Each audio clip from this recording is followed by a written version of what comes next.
پانی پینے جایا کرتے تھے. جمنا کا پانی بڑا میٹھا اور ٹھنڈا تھا، تو دریائے جمنا سے دور دور سے لوگ پانی لینے آتے. تھوڑی سی آبادی ہوتی ہے نا جب کسی شہر میں، تو اپنے محلے کے شہر کے لوگوں کو انسان پہچانتا ہے. بڑی آبادیاں ہو جائے تو پھر چلو مشکلات ہوتی ہیں، تھوڑی تھوڑی اس وقت آبادی رہتی تھی. فرماتے ہیں کہ میں جمنا کے کنارے جب پانی لینے گیا تو میرے محلے کی ایک عورت، وہ جمنا کراس کر کے نا پل کے اوپر سے تو دوسری جانب ایک کنواں تھا، تو وہاں سے پانی بھر کے لا رہی. تو رستے میں اس نے سلام کی، تو میں نے کہا بیٹے کہاں سے آ رہی ہو؟ کہنے لگی وہ کنویں سے پانی لا رہی ہو. تو میں نے کہا بیٹے زمانہ جمنا کا پانی پیتا ہے اور تم کنویں کا. تو بڑی وفادار تھی اپنے خاوند کی. کہنے لگی حضور چھوٹا سا راز ہے، کسی کو آج تک بتایا تو نہیں، پر آپ تو ہمارے مرشد ہیں نا، آپ تو شیخ ہے، آپ سے تو دعا لینی ہے، آپ کو بتا دیتی ہوں. حضور یہ جمنا کا پانی نا کھانا زیادہ ہضم کرتا ہے، زیادہ ہضم کرتا ہے. تو کنویں کا پانی نا تھوڑا سا کھارا ہے، روٹی کم ہضم کرتا ہے. میرے خاوند کی نا آمدن ذرا تھوڑی ہے، تو میں بجائے شکوہ کرنے کے بچوں کو کنویں کا پانی پلاتی ہوں تاکہ روٹی تھوڑی کھائیں اور ہمارا گزارا ہوتا رہے. حضرت نظام الدین محبوب الہی رحمت اللہ علیہ فرمانے لگے پتر میں کوئی مالدار صوفی نہیں، غریب اوپر وعدہ ہے، جب تک زندہ رہوں گا نا تیرے گھر میں ماہانہ خرچہ میں بھیجا کروں گا. عرض کی حضور کیوں؟ فرمانے لگے تو گھر کی چار دیواری پر بیٹھ کر، گھر کی چار دیواری کے اندر بیٹھ کر دکان پر اور کام پر مزدوری کرنے والے اپنے شوہر کے بارے میں اتنی اچھی سوچ رکھتی ہے. یعنی وہ مزدوری سر سے کہہ لو، تیرا خیال ہے میں بوجھ نہ ڈالوں، جو دیتا اس میں گزارا کروں. فرمایا اگر تو اپنی ذات سے اٹھ کے سوچ سکتی ہے تو پھر تیرا سلوٹ بنتا ہے، آپ تو شیخ ہے، آپ سے تو دعا لینی ہے. دعائیں لگ جایا کرتی ہیں، دعائیں اپنا رنگ دکھایا کرتی ہیں، دعائیں اپنا اثر رکھتی ہیں. دین سے دوری واقع ہوتی ہے اور روحانیت سے لوگ جیسے جیسے دور ہوتے ہیں مختلف قسم کے وسوسوں کا لوگ شکار ہوتے ہیں. ایک وسوسہ لوگوں کے دلوں میں یہ بھی پیدا کیا جاتا ہے کہ جب اللہ تعالیٰ سب کی سنتا ہے تو کسی سے دعا کرانے کا کیا مطلب ہے؟ بالکل صحیح بات ہے، بڑی عمدہ اور اعلیٰ بات ہے. اللہ تعالیٰ سب کی دعائیں قبول فرماتا ہے. اللہ تعالیٰ اپنے ہر بندے پر اپنی شان اور اپنے فضل کے مطابق رحمت فرماتا ہے، اس میں کوئی دو رائے نہیں ہے. لیکن قرآن مجید خود فرماتا ہے کہ رب کے کچھ بندے وہ ہیں جو اپنے مومن بھائیوں کے لیے دعائیں کرتے ہیں. یہ کسی دوسرے کے لیے دعا کرنا اتنا محبوب عمل ہے کہ اللہ نے اسے قرآن مجید میں بیان فرمایا. فرمایا وہ جو ان کے بعد آئے وہ عرض کرتے ہیں رب کی بارگاہ میں کہ اے اللہ ہمیں بھی بخش دے اور ہمارے ان بھائیوں کو بھی بخش دے جو ہم سے پہلے ایمان لائے. وہ اپنے پچھلوں کے لیے دعائیں کرتے ہیں، اللہ کے حضور عرض کرتے ہیں یا اللہ انہیں معاف کر دے، انہیں بخش دے. یہ دعا انہوں نے کسی کے لیے کی، اللہ نے اس دعا کو قرآن مجید کے اندر بیان فرمایا. دیکھیے سب کی دعائیں اللہ کے حضور قبول ہوتی ہیں، لیکن کچھ زبانیں ایسی ہیں جو رب کریم کو پیاری بہت زیادہ ہیں. حدیث صحیح میں موجود ہے، نبی پاک علیہ السلام نے فرمایا رب فرماتا ہے جب بندہ کثرت نوافل کے ذریعے میرے قریب ہو جاتا ہے تو وہ پھر اتنا قریب ہو جاتا ہے، اتنا قریب ہو جاتا ہے کہ میں اس کی زبان بن جاتا ہوں. جب بھی وہ سوال کرتا ہے میں اپنے فضل سے اسے عطا کرتا ہوں. بخاری مسلم دونوں میں موجود ہے. اب ایسی زبانیں جن کو اللہ تبارک و تعالیٰ کی بارگاہ سے یہ اذن مل گیا، کثرت عبادت، کثرت نوافل، زہد، ورع، تقوی، کہ اللہ کے حضور جب وہ عرض گزار ہوتے ہیں تو مالک ان کی دعائیں قبول فرماتا ہے۔ تو اب اگر کسی کو کسی ایسی زبان کی خبر آئی اور اس نے جا کے اسے دعا کرائی اور اللہ نے اپنے فضل سے اس بندے پر رحمت کر دی اور دعا قبول ہو گئی، تو بتائیے حرج والی بات کیا ہے؟ اب اس پر بھی وسوسہ ہے کہ اللہ سب کی سنتا ہے، آپ نے فلاں کو دعا کے لیے کیوں کہا؟ اس پر بھی وسوسہ ہے۔ روحانی دنیا سے لوگوں کو دور کرنے کے لیے، اللہ کے نیک بندوں سے دور کرنے کے لیے، وہ لوگ جو مالک کریم کے قرب والے ہیں، جن کو قرآن مجید نے اولیاء اللہ کہا ہے، ان سے لوگوں کا رشتہ کمزور کرنے کے لیے ایک نیا رنگ، ایک نئے انداز میں بات کہ اللہ سب کی دعائیں قبول کرتا ہے۔ تم دعا کرانے جا رہے ہو، تم نے فلاں سے کہا میرے لیے دعا کرنا، تم نے فلاں بزرگ سے کہا میرے لیے دعا کرنا، تو میرے بھائی یہ تو بڑی آسان سی سادی سی بات ہے۔ اچھا، یہ بھی ضروری نہیں کہ جو دعا کرا رہا ہے وہ کوئی کمزور ہی ہو، وہ گنہگار ہی ہو، اور وہ کسی نیکوکار سے ہی کہے کہ میرے لیے دعا کرنا تو تبھی بات بنے گی۔ بعض نیک بھی کہہ دیتے ہیں اور اس سے کہہ دیتے ہیں جو درجے میں ان سے کم ہوتا ہے۔ کیا حضرت امام جعفر الصادق رضی اللہ تعالیٰ عنہ نے کہا نہیں حضرت داؤد طائی سے کہ میرے لیے دعا کرنا؟ کیا کہا نہیں بعض اساتذہ نے شاگردوں سے کہ دعا کرنا؟ کیا کہا نہیں کہ بعض مشائخ نے مریدوں سے کہ میرے لیے دعا کرنا بھائی؟ کیا بیٹا اپنے باپ کے لیے دعا نہیں کرتا؟ کیا بیٹیاں بیٹے ماں باپ کے لیے دعا؟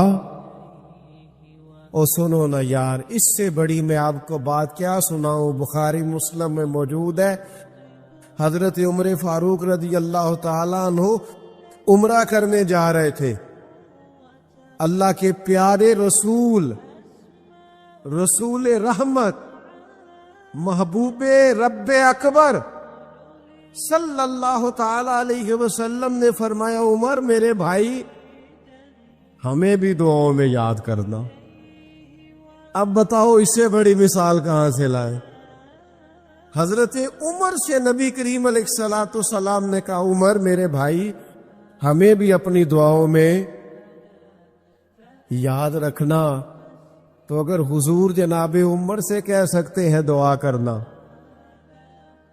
مجھے بتاؤ حضور کو ضرورت ہے جناب عمر کی دعا کی؟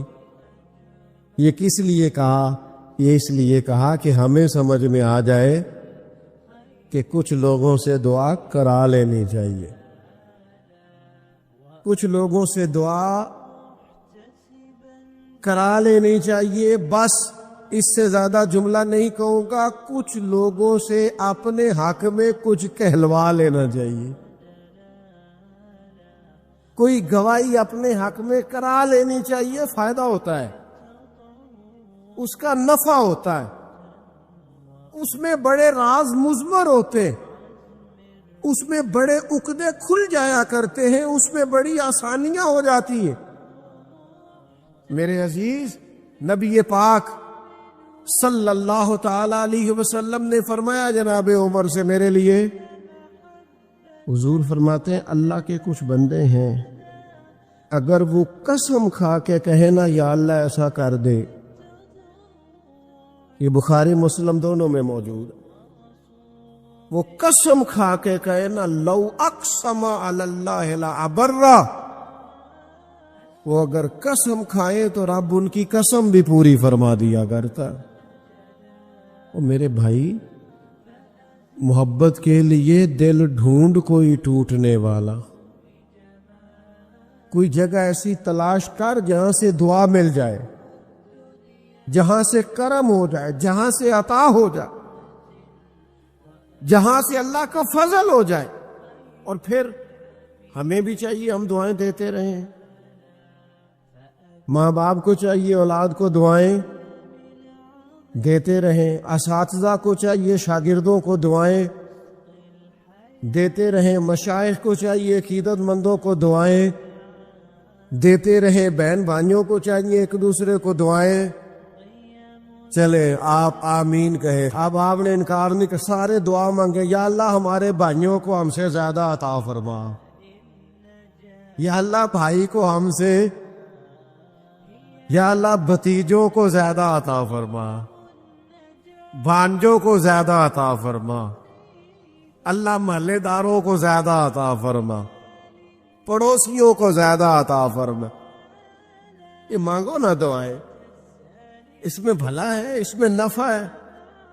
اب جنہوں نے پریشان ہو کے آمین کا ہے وہ خوش ہو جائیں گے. نبی پاک علیہ السلام نے فرمایا جو دعا تو کسی کے لیے مانگتا ہے اللہ پہلے تیرے حق میں قبول فرماتا ہے.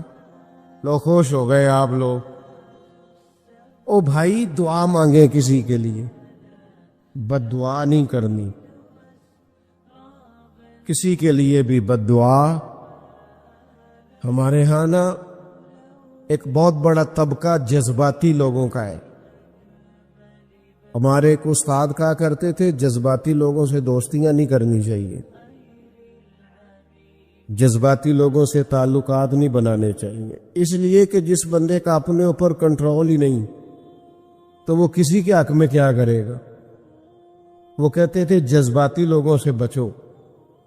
او بھائی ہم بڑے جذباتی ہو جاتے ہیں، ذرا سی شدت آئی نہیں گھر میں لڑائی، اور لڑائی بھی کس سے؟ گھر والی سے.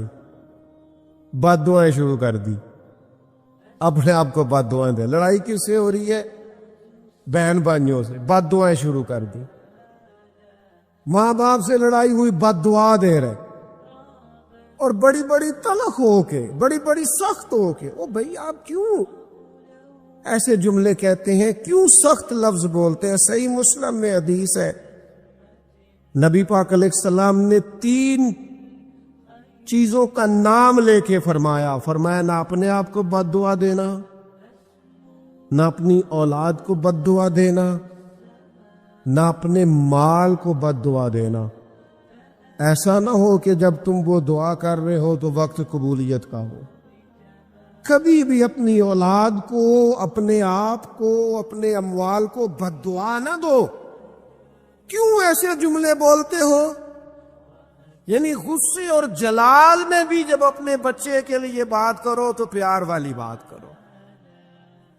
غصے میں، جلال میں، جذباتیت میں بھی بہن بھائیوں کے لیے، گھر والوں کے لیے، اپنے لیے بات کرو تو محبت والی بولی بولو. کبھی بھی اپنے لفظوں کو سخت نہ کرے. ہمارے ہاں 1 منٹ لگتا ہے، لوگ کہتے ہیں اللہ کرے میں مر جاؤں، اللہ کرے میں تباہ ہو جاؤں، اللہ کرے میں. او بھائی تو ٹھہر جا. اللہ تعالیٰ نے زندگی تجھے اپنے فضل سے عطا فرمائی ہے. تجھے کیا مصیبت بن گئی ہے؟ تو کہاں سے نکلا ہے؟ تو کہاں پہنچ گیا ہے؟ تو کیسے کہتا ہے میں مر جاؤں؟ تو اپنی جان کا مالک ہی نہیں. تو مالک ہوتا تو اپنی مرضی کے خاندان میں پیدا ہوتا، اپنی مرضی کی تاریخ کو پیدا ہوتا، اپنی مرضی کے ملک میں پیدا ہوتا. تو اپنی جان کا مالک ہی نہیں. مالک تو وہ ہے جس نے اپنی مرضی کی جگہ پہ پیدا کیا ہے، اپنی مرضی کا وقت دیا ہے. تو کیسے کہتا ہے میں مر جاؤں؟ نہیں، تو مر سکتا. اپنی مرضی سے مرے گا تو خودکشی حرام ہے، اور رب رسول کے راستے میں مرے گا تو شہادت کی موت نصیب ہوگی، ہمیشہ کی زندگی ملے گی. وَلَا تَقُولُوا لِمَن يُقْتَلُ فِي سَبِيلِ اللَّهِ أَمْوَاتٌ. لہذا جذباتیوں کی بد دعائیں کرنا اور سخت بد دعائیں کرنا. میرے ابا جی بھینس کو بد دعا دینے سے بھی منع کرتے تھے، اور میں کبھی کبھی حیران، جب ہم نے یہ حدیثیں پڑھی نا بعد میں، میں کہنا سا یار یہ ان پڑھ بندیاں نے کتوں سبق لیا. جانور کو بھینس کو وہ کسی وقت وہ تنگ آتے نا تو کوئی سخت لفظ کہتا تو کہتے نا بھائی مال نو بد دعا نہیں دئی دی. تو اس وقت تو مطلب سمجھ نہیں تھی کہ یار مال نو بد دعا نہیں دئی دی ایڈی کیڑی میرا مطلب ہے مشکل ہے ان بندہ ماجی نو بھی مندہ نہ آکھے. لیکن وہ جب روایات پڑھی بعد میں تو سمجھ آئی کہ کچھ علوم کتابوں میں ہیں اور کیونکہ مسلمان سینہ بسینہ آ رہے ہیں تو کچھ تربیتیں ایسی ہیں جو لفظوں میں تو نہیں لیکن بڑے بوڑھوں نے جو سنا سیکھا ہے وہ اپنے پلے سے باندھا ہوا ہے. انہوں نے اپنی گرہ سے اچھی طریقے سے کر کے باندھا ہے. پر دعا نہیں, آپ دعا کریں آپ اچھے لفظوں میں.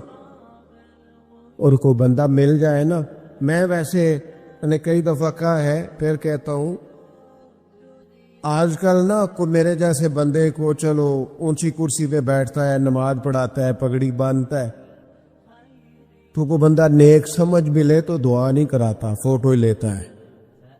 پہلے لوگ دور سے آتے تھے تو آ کے کہتے تھے دعا کرانے آئے.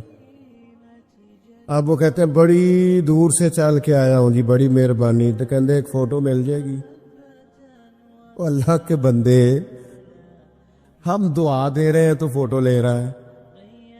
پھر ایک اور گل آج کل بڑی عام ہے, وہ کہتے جی ذرا یادگیری رہندی ہے. تو میں کہ غوث پاک دی تے کوئی فوٹو نہیں, سانو تے ہر ویلے یاد رہندے نے, کوئی فوٹو نہیں, ہمیں تو کبھی نہیں بھولے. خواجہ اجمیر کی کوئی فوٹو نہیں, ہماری نس نس میں آباد ہے. امام اعظم ابو حنیفہ کی کوئی فوٹو نہیں, لیکن ہم تو حنفی ہیں, ان کا نام لے لے کے جیتے ہیں. میرے حضرت صاحب کے ساتھ کوئی فوٹو نہیں, جرت ہی نہیں تھی, اتنے قابل ہی نہیں تھے کہ ساتھ کھڑے ہو سکتے. وہ میرے گھر کبھی نہیں آئے, اور میں سمجھتا تھا گھر اس قابل بھی نہیں کہ اتنی بڑی ذات کو میں کہوں کہ تو میں کو جیتے دل بر سونا. اور کتنا سونا, او سونا تے رج کے سونا, تے سونا جویں سویرا. میں کو جاتے رج کے کو جا جویں ہنیرا. کبھی اتنی ضرورت ہی نہیں کی. اتنی طاقت کے ساتھ کھڑے ہو کے کہیں کہ میں تیرے برابر ہوں تو فوٹو بنا, اتنی ضرورت کبھی ہوئی نہیں. ان کیا کریں, دور بدلا, حالات بدلے, زمانہ بدلا, طور طریقے بدلے. وہ کبھی لوگ مشائخ کے پاس دعائیں لینے جاتے تھے, کہتے تھے ہم آئے ہیں کوئی دعا کر دے. وقت بدل گیا, 30 سیکنڈ کی ویڈیو رہ گئی. او خدا کے بندو, تھوڑا سا روحانی زندگی کی طرف آؤ, روحانی زندگی کی طرف. او بھائی دعائیں کرائیں, اپنے لیے گواہیاں پکی کریں, اپنی والدہ سے, اپنے والد سے, اپنے دادا سے, اپنے نانا سے, اپنی نانی سے, اپنی دادی سے, اپنے بہن بھائیوں سے, اپنے دوستوں سے, اپنے مرشد سے, اپنے استاد سے دعا کراؤ. ان سے کہو ایک دفعہ میرے لیے ہاتھ اٹھا دے اللہ کی بارگاہ میں. میں صحیح روایت پیش کرتا ہوں, میرے نبی کریم نے فرمایا تھا عمر فاروق سے, سیدنا عمر سے, قطعی جنتی عمر جن کا حضور جنت میں محل دیکھ کے آئے. نبی کریم نے فرمایا تو عمر, لوگ حج کرنے آئیں گے, جہاد کے لیے آئیں گے, اگر یمن والے لوگ آئے اور تجھے ان میں سے میرا اویس کرنی مل گیا تو عمر اس سے اپنے لیے دعا کرا لینا. عمر اویس سے دعا کرا لینا, اسے کہنا تیرے لیے دعا کر دے. حضرت فاروق اعظم ڈھونڈتے رہے, ملاقات ہوئی سیدنا ویسے کرنی سے, کہا دعا کر دے یار میرے لیے. وہ ڈھونڈو, کوئی بیٹھا ہوا مجھے دور دعا دیتا ہے. میں ڈوبتا ہوں پر سمندر اچھال دیتا ہے۔ او بھائی، اپنے حق میں دعائیں، التجائیں اللہ کے حضور کچھ لوگوں کی عرض، میں آپ سے عرض کروں، کچھ لوگوں کو دعا لگ جاتی ہے۔ آپ کو جو آدمی بڑا چمکتا دمکتا اجلا نظر آئے نا، اس کا کبھی ماضی ٹٹولو گے نا تو کبھی کوئی اس کے گھر سے روٹی کھا گیا تو فقیر اور اس نے ذوق سے کھلائی تھی، کبھی پیچھے سے ٹٹولو گے تو کوئی روٹی کھا کے دعا کر گیا تھا، کوئی چند گھڑیاں دروازے پہ رہا تھا، اس نے نیکی کی تھی، دعا کر گیا تھا۔ کبھی ٹٹولو گے ڈھونڈو گے تو بیمار ماں نے کسی کو دعا دی تھی کہ پتر اللہ تیرے اوپر فضل کرے، کسی کے بوڑھے باپ بیمار نے دعا دی تھی اللہ تجھے کسی کا محتاج نہ کرے، کسی نے دعا دی تھی۔ وہ دعا ہے جو اس کے دائیں بائیں آگے پیچھے چلتی ہے۔ حضرت مولا علی شیر خدا رضی اللہ تعالیٰ عنہ گرمیوں میں بھی موٹے کپڑے پہن کے پھرتے تھے۔ لوگوں نے کہا حضور سخت گرمی اور پھر آپ تو بڑے دلیر آدمی، جوان اور گرمیوں میں بھی موٹے کپڑے۔ فرمانے لگے نبی کریم نے دعا دی تھی کہ اللہ علی کو موسم کی شدت سے بچا کے رکھنا، موسم کوئی بھی ہو علی پہ اثر ہی نہیں کرتا، شیر خدا پہ اثر ہی نہیں ہوتا، موٹے پہن لوں پتلے پہن لوں، اللہ میرے جسم کو موسم کی شدت سے محفوظ رکھتا ہے۔ اپنے لیے دعائیں سمیٹ چکروں میں نہ پڑھے، وہ جی صاحب کی اللہ سنتا ہے، کس نے کہا نہیں سنتا؟ لیکن کچھ ایسے ہیں جو ہاتھ اٹھا دینا تو رب کریم قبولیت سے فرماتے ہیں دیر نہ کرنا، ذرا جلدی جانا، قبولیت سے اللہ کہتا ہے۔ کچھ ایسے ہیں جو ہاتھ اٹھا دینا ہاتھ تو اللہ تعالی مرحوم خورشید گیلانی سے اللہ تعالیٰ ان پر فضل کرے۔ کچھ تھوڑا ربط رہا، انہوں نے نا ایک جملہ اپنی والدہ کے لیے کہا تھا، کہنے لگے میری اماں ان پڑھ تھی، اپلے تھاپتی تھی اور ان کا آنچل دوپٹہ بھی کئی دفعہ میلا رہتا تھا، پر مرحوم گیلانی صاحب کہتے ہیں میری ماں کبھی میلا دوپٹہ بھی سامنے کر کے اللہ سے میرے لیے رحمت مانگتی تھی تو مجھے لگتا تھا مالک نے فضل فرما دیا۔ تجھے پتہ چل جانا وہ مہربان کتنا ہے۔ وہ ایک بزرگ تھے تو ان سے کسی نے کہہ دیا کہ اگر آپ کا حساب آپ کے ماں باپ کے ذمہ ہو جائے تو پھر کیسا، پوچھنے کے لیے قیامت میں اگر ماں باپ حساب لیں تو پھر کیسا۔ تو بڑے سیانے لوگ تھے جو دل والے تھے، کہنے لگے نہیں، رب کریم ہی ٹھیک ہے، اس لیے کہ وہ ماں باپ سے کہیں بڑھ کر پیار کرنے والا۔ اگر یہ معرفت مل جائے وہ کریم کتنا ہے، اور جب بندہ پوری طرح اس کی بارگاہ میں آ کے تڑپ جاتا ہے نا، مولا میں جاؤں کدھر، تیرا دروازہ چھوڑ کے جاؤں کدھر۔ اقبال کہتے ہیں وہ ایک سجدہ جسے تو گراں سمجھتا ہے، 1000 سجدوں سے دیتا ہے آدمی کو نجات۔ تجھے جگہ جگہ جھکنا نہیں پڑے گا اگر تو صحیح معنوں میں اپنے رب کی بارگاہ میں جھک جائے۔ میرے دوست گر پتہ چل جائے وہ کریم کتنا ہے، وہ مہربان کتنا ہے۔ میرے رسول پاک علیہ الصلوۃ والسلام نے تو فرمایا تیری آنکھ سے اگر اس کے خوف سے اتنا آنسو بھی نکل گیا جتنا مچھر کا پر ہوتا ہے، تو جس طرح بھینس کے تھنوں سے نکلا ہوا دودھ واپس تھنوں میں نہیں نہ جاتا، جو اتنا بھی روئے نہ روئے اللہ کے خوف سے، وہ بندہ دوزخ میں نہیں جائے گا۔ تھوڑی دیر کے لیے ڈر جائے اپنے رب سے، آئے تو صحیح، عدم معرفت غفلت پیدا کرتی ہے. تو آ تو صحیح، وہ تو کریم ہی بڑا ہے، وہ تو مہربان ہی بڑا ہے. حضرت زنیرہ رضی اللہ تعالی عنہ حضور کی صحابیاں ہیں. ایام جو مکے کے تھے مسلمانوں پر بڑی آزمائش کے تھے، انہیں بڑا مارا کفار نے، اتنا مارا کہ ان کی بینائی چلی گئی، نظر آنا بند ہو گیا. کافروں کی عورتوں نے تانا دیا کہ تو نے ہمارے بت چھوڑے ہیں نا، تو دیکھنا تیری بینائی چلی گئی. تو جناب زنیرہ اللہ پہ بھروسہ، توکل، معرفت الہی کا جذبہ، اٹھ کے کھڑی ہو، کہنے لگی چپ کرو، تمہارے جھوٹے بت کیا کر سکتے ہیں، میرا رب چاہے تو صبح جب میں اٹھوں تو میری آنکھیں روشن ہوں، اگر کریم کرم کر دے. لوگ کہتے ہیں واقعی ایسا ہوا، جب وہ سویرے اٹھی تو اللہ نے ان کی روشنی واپس کر دی تھی.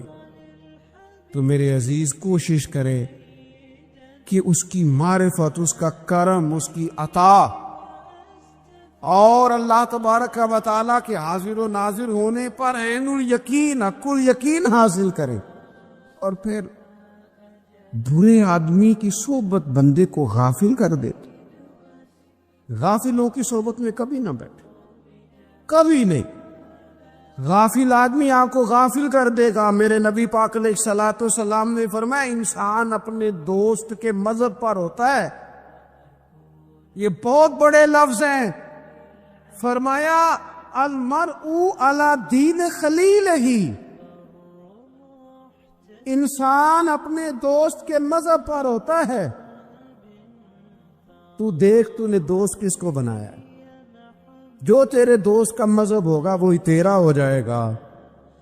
ہم نے دوست بنایا نا غوث پاک جیلانی کو، ہم نے یاری لگائی ہے نا داتا علی اجمیری سے، ہماری نسبت ہے نا معین الدین اجمیری سے، ہمارا تعلق ہے نا بہاؤالدین زکریا ملتانی سے، ہمارا رشتہ ہے نا حضرت مجدد الفسانی سے، ہمارا تعلق ہے کبھی جماعت علی سے، کبھی مہر علی سے.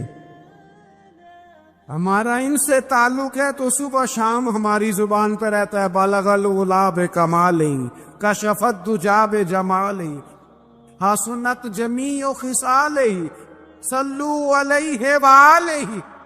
ان سے تعلق جڑا ہے نا تو کئی دفعہ تنہائیاں تڑپا دیتی ہیں اور تڑپ کے کہتے اج سکھ متراں دی ودھیری، اج سکھ متراں دی. سکھ کہتے ہیں اڈیق کو، متر کہتے ہیں محبوب کو. اج سکھ متراں دی ودھیری ہے، کیوں دلڑی اداس گھنیری ہے، لوں لوں وچ شوق چنگیری ہے. اج نینا لائیاں کیوں جھڑیاں، سبحان اللہ سبحان اللہ سبحان اللہ. پہلے کہتے ہیں سکھ متراں دی ودھیری ہے یعنی اداس ہوں، پھر حضور کے جلووں پہ نظر کرتے ہیں، کہتے ہیں سبحان اللہ سبحان اللہ.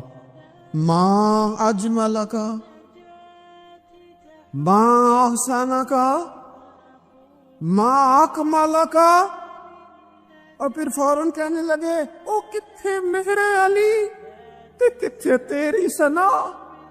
اب دیکھو مشتاق اکھی کتھے جاڑیاں، بلغ العلا بے کمر کشفت دجا بے.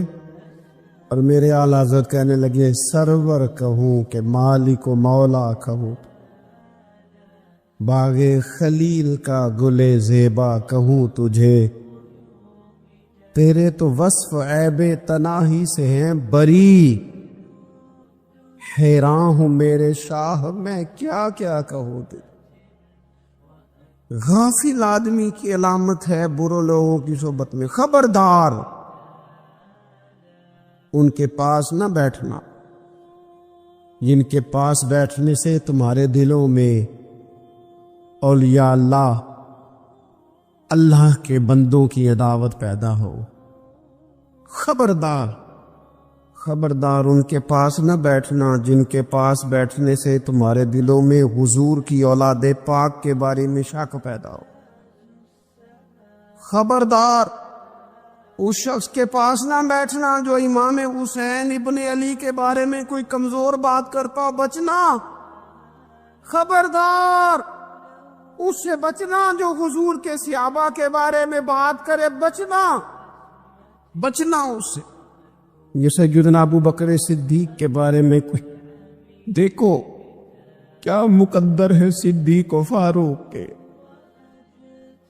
جن کے گھر ہی رحمتوں کے خزینے میں۔ بھلا کیا کہا نبی پاک؟ حضور نے فرمایا میرے اوپر جس نے نیکی کی تھی بدلہ دے دیا ہے۔ یہ جو میرے ابو بکر صدیق ہے نا، ان کو میں اللہ کی بارگاہ میں لے جاؤں گا، کہوں گا مالک تو ہی بدلہ عطا فرما۔ ایک ہاتھ میں جناب صدیق کا ہاتھ پکڑا، ایک میں حضرت عمر کا ہاتھ پکڑا، اور حضور مسجد نبوی سے باہر آ رہے ہیں۔ دیکھنے والے کی زبان سے بے ساختہ سبحان اللہ نکل گیا۔ کیا شان ہے، کیا مقدر ہے۔ تو حضور علیہ السلام رک گئے اور روکے فرمایا تو حیران ہو رہا ہے نا، تو حیران ہو رہا ہے نا کہ میں نے ایک ہاتھ میں ابو بکر کو پکڑا ہے، ایک میں عمر کو پکڑا ہے۔ فرمایا قیامت میں جب میری قبر کھلے گی تو میں اسی طرح قبر سے نکلوں گا، اس طرح میدان محشر میں میں آؤں گا۔ خبردار حضور ایک وفاداروں کے وفادار رہنا، ان کے وفادار رہنا، ان کے وفادار رہنا۔ بڑا عجیب دور آیا ہے، ہم نے یہ دور دیکھا ہے کہ لوگ حضور کے صحابہ کے بارے میں بھی بات کریں گے۔ اب نبی پاک کی اولاد پاک کے بارے کو بھی ڈسکس کیا جائے گا۔ اپنا منہ تو دیکھ، اپنی حیثیت دیکھ، اور پھر وہ بندے دیکھ جن کو اللہ نے چن کے اپنے محبوب کی غلامی کے لیے حضور کے قریب بٹھایا۔ تو بچنا ایسے لوگوں سے، پرہیز کرنا۔ خبردار عقیدہ ستھرا رکھنا، عقیدہ ستھرا رکھنا، صاف رہنا، پاکیزہ رہنا، غافلوں کی صحبت سے بچنا۔ بڑا ڈرتے ہیں اللہ سے، دعائیں مانگتے ہیں یا اللہ نسلوں میں بھی وہی بندے پیدا فرما جو عقیدے پکے رکھنے والے ہیں، وہ بندے پیدا فرما ہماری نسلوں میں۔ ایک وہ بندہ بھی غافل ہو جاتا ہے جو امیدیں لمبی لگا لیتا ہے، جن کے منصوبوں میں دولت بھی ہوتی ہے، گھر بھی ہوتا ہے، اولاد کا بڑا ہونا بھی ہوتا ہے، پوتے پوتیاں نواسے نواسیاں دیکھنا بھی ہوتا ہے، یہاں بھی گھر وہاں بھی گھر، یہ سیر، یہ سارا کچھ ہوتا ہے۔ لیکن رب کی بارگاہ میں پیش ہونا جن کے پیش نظر نہیں ہوتا، لمبی امیدیں۔ حضرت مولا علی شیر خدا فرمایا کرتے تھے میں تم پر دو باتوں کا خوف کھاتا ہوں، جو ڈر آتا ہے، ایک یہ کہ تم خواہش کی پیروی کرو گے، جو نفس کی خواہش ہوگی اس کے پیچھے لگ جاؤ گے، اور ایک کہ تم لمبی لمبی امیدیں باندھو گے، اتنے سال جینا ہے، اتنے 100 سال جینا ہے، یہ کرنا ہے، وہ کرنا۔ منصوبہ بندی کرے مستقبل کے لیے، وہ بری نہیں، لیکن تیاری رکھے، تیاری رکھے۔ اس بات کا بھی خیال رکھے کہ اللہ کی بارگاہ میں حاضر ہونا۔ یہ غفلت کی چیزیں ہیں جو بندے کو غافل کر دیتی ہیں۔ جو لوگ اللہ کا ذکر نہیں کرتے وہ بھی غافل ہو جاتے، اور جو فضول باتیں زیادہ کرتے ہیں نا، ہنستے زیادہ۔ فَلْيَضْحَكُوا قَلِيلًا وَلْيَبْكُوا كَثِيرًا، قرآن کہتا ہے زیادہ رویا کرو، کم ہنسا کرو۔ نبی پاک علیہ الصلوۃ والسلام سے پوچھا تھا حضرت عقبہ بن عامر نے کہ یا رسول اللہ نجات کس چیز میں ہے؟ تو نبی پاک علیہ الصلوۃ والسلام نے فرمایا ایک تو اپنی زبان قابو میں رکھو، دوسرا فرمایا اپنے گھر میں ٹھہرے رہو، تمہارا گھر تمہارے لیے کافی ہو، فضول نہ نکلو گھر سے، اور تیسرا فرمایا اپنی خطاؤں پہ رویا کرو۔ کثرت کلام اور فضول کلام اور بلا وجہ یہ بندے کو غافل کرتا ہے، دل کو سخت کرتا ہے۔ یہ چند چیزیں ہیں جو انسان کو غفلت میں ڈالتی، اپنے آپ کو ان چیزوں سے بچائیں اور غفلت کو توڑے۔ آپ کے ذمے، میرے ذمے جو حقوق و لباد ہیں ان کا پتہ کریں، جو اللہ رسول کے حقوق ہیں ان کی خبر دیکھیں، ہماری جو ذمہ داریاں ہیں ہم کس طرح انجام دے رہے ہیں اس پر توجہ کریں، اپنے معاملات کو ٹھیک کریں۔ ہم انسان ہیں، کوتاہیاں تو رہ جائیں گی، لیکن جب کوشش کریں گے تو پھر رب تعالیٰ مدد بھی فرمائے گا۔ ایک بات اور کرنی ہے، ایک تو میں نے عرض کیا غفلت کو توڑنا، ایک دوسری بات قرآن مجید کا ایک سبق اور، جب غفلت توڑنی ہے تو پھر لازمی طور پر ایک کام کرنا پڑے گا۔ میں نے یہ عرض کیا تھا کہ پلاننگ نہیں کرنی، فیصلہ کرنا ہے۔ تو فیصلہ کرنا ہے تو کرنا کیا ہے؟ پھر قرآن حکیم نے سورہ بقرہ میں کہا فاستبقوا الخیرات، یعنی تم نیکیوں کی طرف دوڑو، جلدی جلدی نیکیاں کرو، فٹافٹ، دیر نہ کرو۔ فٹافٹ سے مراد یہ نہیں کہ نیکی جلدی جلدی کر جاؤ، یعنی ٹال مٹول نہ کرو خیر کے کام میں، کل کریں گے، پرسوں کریں گے۔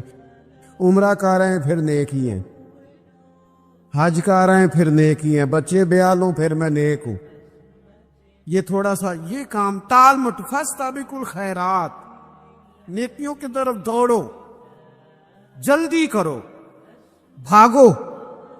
نبی پاک صلی اللہ تعالی علیہ وسلم نے فرمایا 5 چیزوں کو 5 چیزوں سے پہلے غنیمت جانو۔ حضور علیہ الصلوۃ والسلام فرمانے لگے ایک تو تم جوانی کو نہ بڑھاپا آنے سے پہلے پہلے غنیمت سمجھ لو۔ نبی کریم صلی اللہ تعالی علیہ وآلہ وسلم ارشاد فرمانے لگے کہ اپنی صحت کو غنیمت جان لو، بیماری آنے سے پہلے پہلے۔ پھر حضور علیہ الصلوۃ والسلام فرمانے لگے اگر اللہ نے تمہیں مال دیا ہے، وسعت دی ہے، تو نیکی کر لو، خرچ کر لو اللہ کے راستے۔ خدا نہ خواستہ تم پر غریبی آ جائے۔ اور پھر حضور سید عالم صلی اللہ تعالی علیہ وسلم فرمانے لگے اگر تمہیں اللہ نے کچھ فراغت دی ہے، بہت زیادہ مصروف نہیں ہو، تو غنیمت جان لو، جلدی سے نیکی کر لو قبل اس کے کہ تم مشغول ہو جاؤ۔ اور 5ویں بات حضور نے بیان کی، فرمایا زندگی کو غنیمت جانو، موت آنے سے پہلے پہلے جلدی سے نیکی کر لو۔ نیکی کے لیے ساری زندگی منصوبہ بندی نہ کرتے رہو، نیکی کے لیے دیکھو نا، ہماری زندگی میں یہاں دنیا میں رہ کے چند منٹوں میں وہ نیکی کی جا سکتی ہے جو قیامت کے بعد صدیوں کا ہمارا فائدہ کرے گی، صدیوں کا فائدہ کرتے نہیں۔ پلاننگ کر رہے ہیں، منصوبہ بندی کر رہے ہیں، بس تیاری کر رہے ہیں، بس حضرت آپ دعا کر دیں، اللہ تعالیٰ دعائیں بھی قبول فرمانے والا ہے۔ لیکن جو نیکی نصیب ہوتی ہے اسے جلدی سے کر گزرے، اسے فٹافٹ کرے۔ میں ایک گاؤں میں گیا، اب تو خیر وہ دور نہیں رہا، یہ 10-15 سال 20 سال پہلے نا، جو نوجوانوں کی مصروفیات ہوتی تھیں ان میں سے ایک مصروفیت یہ ہوتی تھی کہ گندم لے کے چکی پہ جانا ہے، آٹا پسوا کے لانا ہے۔ یہ ایک بڑی، چونکہ سبھی گھروں کے اندر سال کے لیے گندم سٹاک کر لی جاتی تھی، تو گندم لے کے جانا یہ ایک ڈیوٹی ہوتی تھی۔ ایک نوجوان ایک گاؤں میں، اس کی مجھے تعریف سننے کو ملی، تو ایک بوڑھی اماں کہنے لگی اے تے بڑا نصیباں والا ہے، سارے دے آٹا پہ آ لے ہوتا ہے۔ اور آتے جاتے پوچھ لیتا ہے کہ اماں کوئی، کہنے لگی میرے بچے باہر ہوتے ہیں، یہ مجھے دوائی بھی لا دیتا ہے شوگر کی، میں مریضہ ہوں۔ یعنی خیر جتنی ہو سکے جتنی۔ میرے ایک سنگی ہیں، تو سڑک پہ کوئی بندہ کھڑا ہوتا ہے نا، اللہ تعالیٰ انہیں سلامت رکھے، بندہ کھڑا ہوتا ہے تو کہتے ہیں میں اس سے پوچھ لیتا ہوں بابا جی کدھر جانا ہے، فلانی جگہ جانا ہے، تو کہتے ہیں میں موٹر سائیکل پہ بٹھا لیتا ہوں، بندہ دیکھ کے مجھے سمجھ آ جاتی ہے ضرورت مند ہے، کوئی چور نہیں، کوئی ڈاکو نہیں، ضرورت مند ہے، میں اسے منزل تک نیکی جتنی میسر آئے، جس حد تک میسر آئے. کیا کہا ہمارے نبی پاک علیہ السلام؟ حضور نے ہم سے فرمایا کچھ نہ ہو سکے تو بات ہی مسکرا کے کر لینا، اس پر ہی اللہ صدقے کا ثواب عطا کرو. فاستبقوا الخیرات، جلدی سے نیکی کر لو، اپنے نامہ اعمال میں روز نیکیاں جمع کرو، کوئی نہ کوئی خیر کا کام روز کرو اور جلدی سے کرو. صحیح مسلم میں حدیث ہے، نبی پاک صلی اللہ تعالی علیہ وسلم فرمانے لگے جلدی جلدی نیکی کے کام کر لو ان فتنوں سے پہلے جو اندھیری رات کے حصوں کی طرح فتنے ہوں گے. فرمایا اس وقت حال یہ ہوگا کہ آدمی صبح مومن ہوگا، شام کو کافر ہو جائے گا، شام کو مومن ہوگا تو صبح کافر ہو جائے گا. اور فرمایا لوگ دنیا کے بدلے اپنا دین تک بیچ ڈالیں گے. معاذ اللہ جھوٹی قسمیں نہیں کھائی جاتی، جھوٹا قرآن مجید نہیں لوگ اٹھا لیتے. لوگ دنیا کے لیے دین بیچ ڈالیں گے، اس سے پہلے جب فتنے اتنے زیادہ ہو جائیں، اس سے پہلے نیکی کر لو، کوئی خیر کا کام کر لو، جلدی سے کچھ ایسا کر لو. امام اعظم ابو حنیفہ رحمۃ اللہ علیہ گزر رہے تھے، بارش ہو گئی تھی اور کوفہ میں کیچڑ تھا، تو آپ نے جو جوتے پہنے ہوئے تھے ان جوتوں سے چلتے ہوئے نا آپ کے پاؤں سے کچھ مٹی اڑی، تو سامنے ایک یہودی تھا. اب اس زمانے میں دیواریں کچی ہوتی تھی، اس کے دیوار پر جا کے وہ مٹی جو تھی وہ لگ گئی. اب امام صاحب بڑے پریشان ہوئے کہ میں نے اس کی دیوار کو آلودہ کر دیا. یہاں تو لوگ اپنی اینٹیں رکھتے رکھتے کئیوں کی دیواریں توڑ ہی دیتے ہیں، اور پھر وہ اس پر ماننے کو بھی تیار نہیں ہوتے، تسلیم کرنے کو بھی تیار نہیں ہوتے. وہ کہتے ہیں پھر کیا ہو گیا، اب ہمارا یہاں گھر ہے تو ہم نے ٹرالی منگوانی نہیں تھی، ہمارا حق بنتا تھا. امام صاحب کے پیروں سے ذرا کیچڑ اڑا، یہودی کی دیوار پہ لگا، اس کی کچی دیوار تھی. امام صاحب پریشان ہو گئے، سوچنے لگے کہ اگر میں دیوار سے یہ کیچڑ اتارتا نہیں تو یہ بھی زیادتی ہے، میں نے اس کی دیوار کو گدلا کر دیا، اور اگر میں اتارتا ہوں تو کچھ مٹی اس کی دیوار کی بھی اتر جائے گی، کچی دیوار ہے، یہ بھی زیادتی ہے. مومن گناہ کو پہاڑ کی طرح